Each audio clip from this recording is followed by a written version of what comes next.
Gubernur Jawa Tengah Ganjar Pranowo mengatakan penggunaan Big Data dan Artificial Intelligence atau AI atau kecerdasan buatan dalam dunia kedokteran sudah menjadi sebuah keharusan.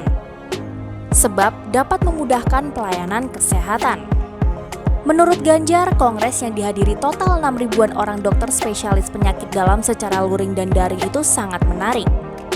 Ketika dunia kedokteran sedang menghadapi tantangan teknologi informasi yang dahsyat, ternyata para dokter spesialis penyakit dalam merespon positif dengan penggunaan big data dan kecerdasan buatan.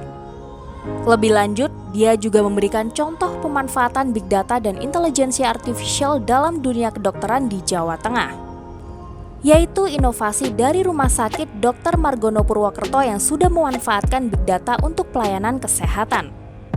Ia menjelaskan praktik yang dilakukan di RSUD Margono itu mulai dari jumlah orang yang lapor sakit, jenis penyakitnya, hingga ketersediaan dokter dan stok obat di apotik.